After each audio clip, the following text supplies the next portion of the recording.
Today I'm going over 7 reasons you may not have made a quantum leap yet. If you've been working on your self-concept and trying to become the version of you that is living in the reality you desire, but you haven't seen any changes in your external reality yet, this video is for you. Hi, if you're new here, my name is Veronica, and my goal is to help you rewrite your story so that you can go from feeling like the victim of your life to the creator of your reality. I wanted to make a video on this topic because I feel like quantum leaping can seem like a straightforward process.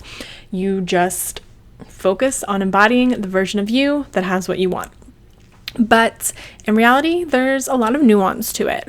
There's uncovering and rewriting our subconscious beliefs. There's tending to our nervous system, working on our self-worth, stepping into the version of us that has what we want, really shifting our identity, releasing shame, working through repressed emotions, and so on. I actually just recorded this whole video and didn't actually record it. So here's to hoping take 2 is more successful. It's not even Mercury retrograde. So let's get into it. The first reason you may not have made a quantum leap yet is because you are still stuck in the identity of someone who is healing, or you're too focused on still uncovering things to heal or to fix. I create my content and offerings for people like me who have a history of insecure attachment styles, maybe have complex PTSD, have a dysregulated nervous system. And for those of us who, have experienced those things or maybe have dealt with or dealing with toxic shame, it can be easy to get stuck in that healing identity, constantly looking for something to uncover that we can work through and heal so that we can, create the reality we want. But often we get too focused on finding the next thing, feeling like we're still stuck and we just have to find the next thing about ourselves to heal, and then magically our whole life will change. And if that's what you're focused on, your mind is going to continue to find more things for you to heal and to work through. Our reticular activating system in our brain works to find things in our reality to prove our beliefs right. So if you believe that you are traumatized, or you are still healing, or you have all these things about yourself to fix, you're gonna continue to find those things. So you need to shift your identity to being the one who is healed, being the one who, has uncovered enough and can move forward. Or, for me, for a while, I realized that I was stuck in the identity of someone seeking answers. And I had to really shift my identity to be the person who has the answer, to shift my mindset of I've done enough uncovering. I don't need any more answers. I just need to implement what I have learned. I don't need to keep digging up the past.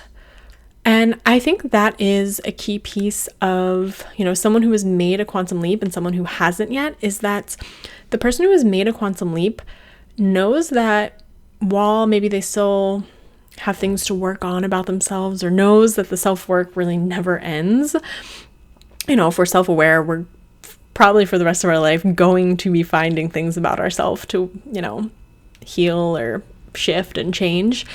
The person who has made that quantum leap knows that they are good enough. They know that they are worthy. They know they are whole, and they don't need to fix or heal anything else to create the life they desire, to have what they want. So going back to what your brain is seeking out, start to be consciously aware of the ways in which you've already healed, the ways in which you're already good enough, the ways in which your life is already aligning with the reality that you want, or the ways in which you are already that person who has what you want. Because I'm sure there are similarities. This is really the reason that I got into this work, doing what I do and combining all of these different modalities to create my personal quantum leaping process, is because I was so sick of looking at the past.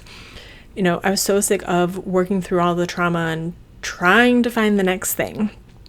And I just wanted to look forward. I wanted to focus on the future and create the reality that I desire. And I think quantum leaping is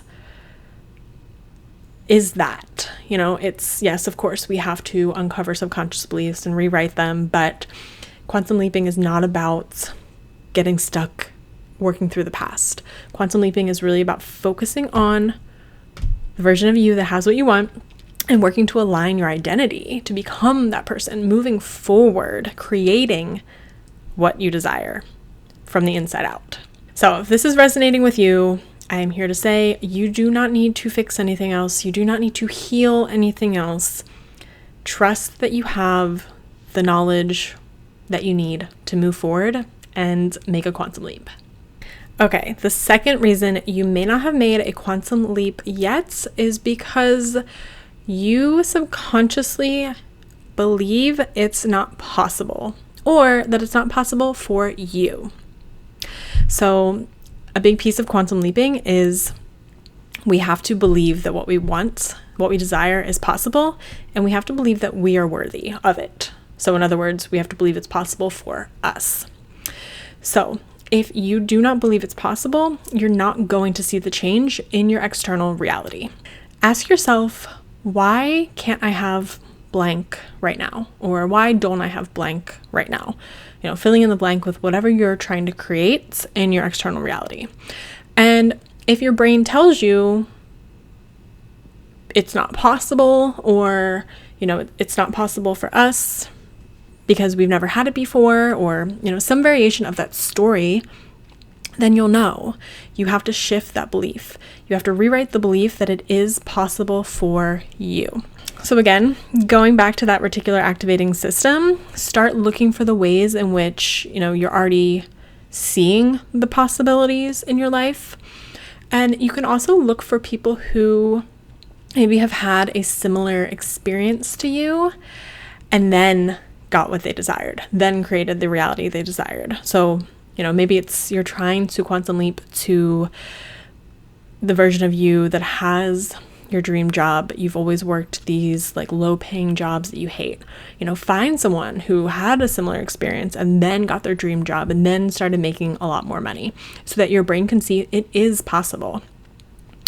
And if, there's a part of this for you is that you don't believe it's possible for you, then, we'll talk about that in a moment when we get to a lack of self-love or shame, but you may need to work on both of those pieces simultaneously.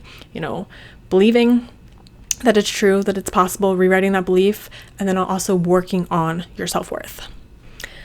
Okay, the third reason you may not have made a quantum leap yet is because you are not operating from a place of self-love. I don't care what reality you're trying to create, who that version of you is that is living in that reality that you desire. I guarantee that version of you loves herself. She makes decisions from a place of self-love. Self-love is the foundation of a quantum leap. So like I said, when I was talking about the last possible reason, we have to believe that we are worthy of what we desire. And I believe that when we truly love ourselves, we automatically believe that we are worthy. We know we are worthy of what we desire. We know we are worth putting in the work to make the change to become that version of us that has what we want. If you are wondering if you are operating from a place of self-love, what you can do is take notice of how you talk to yourself and also how you make decisions. So are you speaking to yourself in a loving way? Or are you shaming yourself? Are you constantly beating yourself up? Or are you understanding of your mistakes? Are you making decisions, again, from a place of shame, forcing yourself to do something? Or are you making a decision because maybe in the moment you don't feel like it, but you know that it's your long-term goal? You know that you are worthy of putting in the work and showing up. You know that you need to show up to get to where you want to go. Are you making decisions that are rooted in people pleasing and saying yes to things that really feel like a no for you, or, that you don't actually want to commit to, and then you're beating yourself up later. When we love ourselves, we're okay saying no when it's in our best interest. I think a piece of self-love is being able to set those boundaries, but I'm not going to go on that tangent right now though. Okay, so third reason is you may not be operating from a place of self-love. So a way to start to shift this is bring awareness to your self-talk and how you're making decisions. And every time you catch yourself beating yourself up, shaming yourself, shift that inner dialogue. Which leads me to the fourth reason you may not have made a quantum leap yet, which is an extension of the last reason. And that is that you struggle with toxic shame. Toxic shame is more than just the shame you feel when you made a mistake and, you feel really bad about it for a bit. Toxic shame is the chronic shame that we feel that tells us that we are not good enough at our core, that we are not worthy enough. We are ashamed of who we are. Having a insecure attachment style, or not having that safe attachment when we are young, can set us up for struggling with toxic shame. Toxic shame is a core component of complex PTSD, and often it comes from having a parent or a caregiver or someone, who played a major role in our early childhood, who had their own shame, their own repressed shame that they put onto us. And when we're really young and we are shamed, it causes a lack of self-trust. We learn to not trust our emotions, our feelings, our desires. So a quick little tangent. When we grow up, when we are young, we need caregivers who are safe. We need caregivers who provide us with a secure attachment style. And in order to have that secure attachment, to build that secure attachment, we also need a regulated nervous system. So if you grew up in a chaotic environment, you may not have had that regulated nervous system. You may not have had that secure attachment from a primary caregiver. And like I said, that can cause a lack of self-trust. And we know that we need support going through those developmental stages through childhood. We know that we need that, secure attachment to have that good, healthy sense of worth, positive self-worth, and to really develop a positive self-concept. And we know that we need to have a positive self-concept to make a quantum leap. So if you did not get that support when you were young, if you did not have a regulated nervous system, if you did not have received secure attachment, the odds are higher that you may be dealing with toxic shame. The vulnerable aspects of ourself that were shamed when we were young, there's a good chance that you disowned them and separated them from yourself. They might have become repressed. And there's a couple ways or a couple layers or levels of how toxic shame can show up. So I want to go over those real briefly, just in case you're sitting here wondering like, oh, am I struggling with toxic shame? Because I will say, for me personally, I dealt with toxic shame for years and had no idea, because it was almost like it was like repressed. I remember picking up a book, one of Brene Brown's books on toxic shame, and being so uncomfortable I couldn't read it. But yet I still didn't recognize that, oh, I have toxic shame. So it took me years after that to realize. So, okay. Primary ego defenses, the first layer is we see denial. So denial about, what happened in our childhood, the trauma, and that can come with a fantasy bond of the person who shamed us, who traumatized us. We see no wrong in them. We still maybe put them up on a pedestal. We can see numbing out, disassociation, or projection onto other people. The second layer, we can see, turning against ourselves, acting really hostile towards ourselves, which could be just like making bad decisions that, mess up our life in some way. It could be like actually physically hurting ourselves. We can also see like reactive formation. So when we maybe are really repressing the anger we feel, instead we show up as like nice, like too nice, nice when it's not appropriate to be nice. The third layer of protection, these ego defenses, can be acting shameless. So really turning our shame against someone else. And this can show up through perfectionism, striving for power and control, having a lot of rage, criticizing or blaming others, arrogance or pride. So, you know, when you see someone who is like really arrogant about what they've accomplished, and maybe they're taking credit for someone else, what they've done, or they're making it a bigger deal of what they've accomplished. We see it through judgmentalism and moralizing. So someone else like putting their morals on you, telling you what you did is wrong because they feel shame. Contempt, people pleasing, it can come out as patronizing, and also caregiving and helping. And I think this is most likely when, you know, someone is neglecting their own needs and their own boundaries to take care of someone else. And also through envy. So that is not a, you know, complete list, but I just wanted to highlight some of the core ways that shame, that deep internalized shame, can show up on the outside. And this is something that I will definitely be talking about more in the future. So let me know if you're interested, if this topic resonates with you. But what I'll say right now is one of the first steps you can take is just sharing your shame with someone who is safe. Shame thrives in secrecy. So as uncomfortable as it may be, share that shame. That will help you move forward.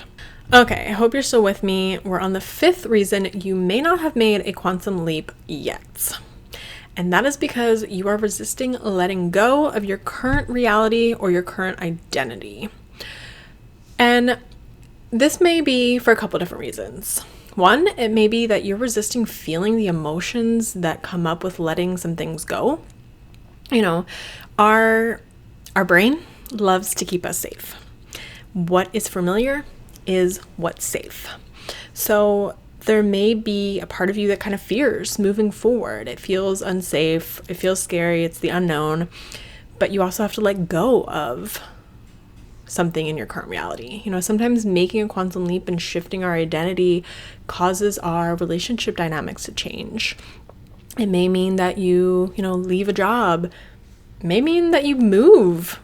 And with letting go, there can be grief. And a lot of us are not taught how to process grief. We're not taught how to work through our emotions. Most of us are probably taught to repress our emotions. So it's fair that you may be avoiding making a quantum leap because you're avoiding feeling those emotions that come with change. Another piece of this is like you may fear losing the relationships. You know, sometimes we bond with people over our external reality. So you may bond with friends over being broke. You may bond with friends over, hating your jobs or being single. And then if you are to quantum leap to a job where you make a lot of money or a job you love or a healthy relationship, you may fear not having anything to really bond over with your friends anymore. That dynamic may change. Another piece of this may be resisting an ego death. And when we're making a quantum leap, we are focusing on shifting our identity. So it's natural that a part of us, at least, is going to change. And again, coming back to that safety piece, what is familiar is safe. We have parts within us, which I will go over in another video, probably the link between internal family systems and quantum leaping. But, we have these parts within us and we have these protectors that keep us safe. And again, safety. Safety is what we know.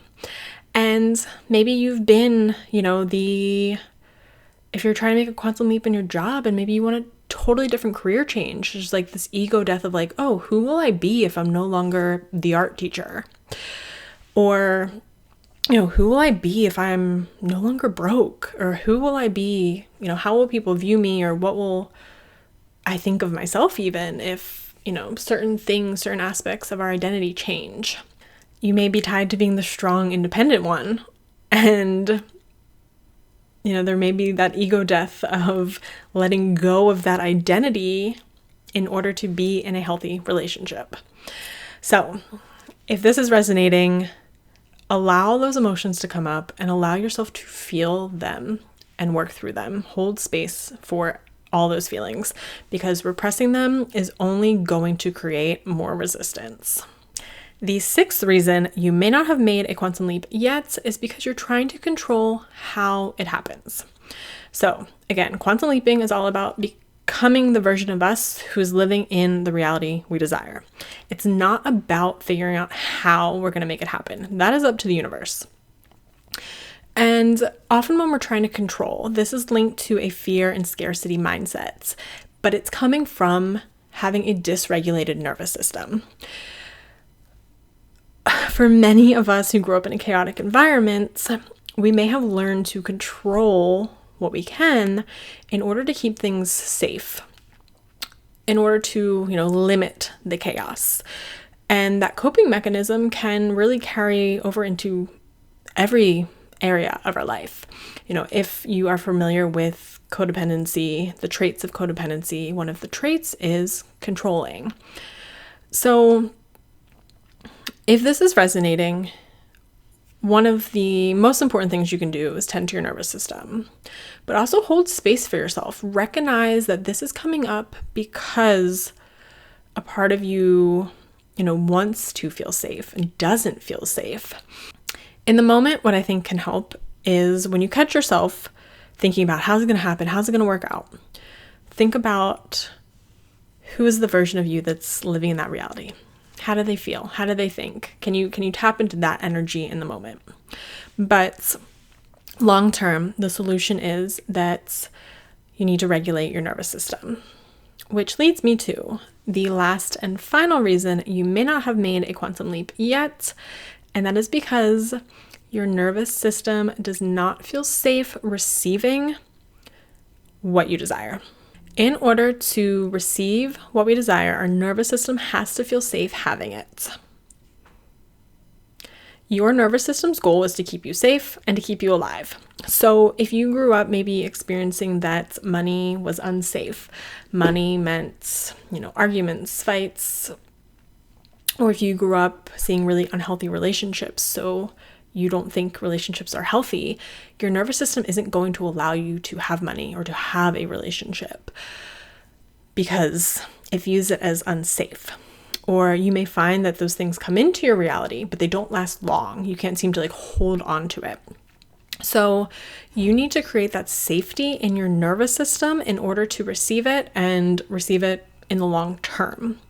Your nervous system learns through experiences.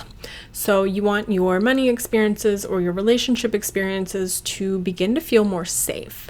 And it's also wise to kind of microdose these experiences because it's going to feel dysregulating if you try to, do it all at once. Think about if relationships don't feel safe to your nervous system, and then you get into one or you begin dating someone and you all of a sudden spend all your time with them, that's probably going to feel really dysregulating for your nervous system.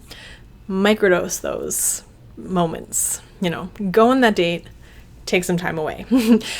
When you receive money, can you really be aware of what's coming up in your body? How do you feel? What are the fears? How is your nervous system reacting? And then how can you make it safe?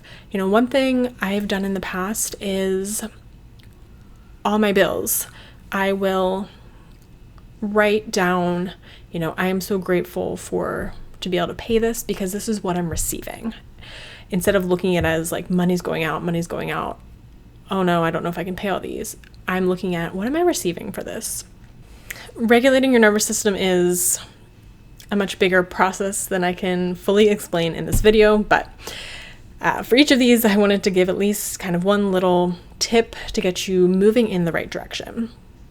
So these were the 7 reasons you may not have made a quantum leap yet. Let me know which one resonated with you and if you liked this content and you want to see more of it. I do have a free Defining Your Desired Reality guide, which I will link in the description below, which is all about taking the first step of making a quantum leap. So getting really clear on what your desired reality is, who the version of you that is living in that reality is, and also getting clear on what is your current self-concepts and defining the differences between where you are now and where you want to go, so you know what you need to work on so you can make a faster and easier quantum leap.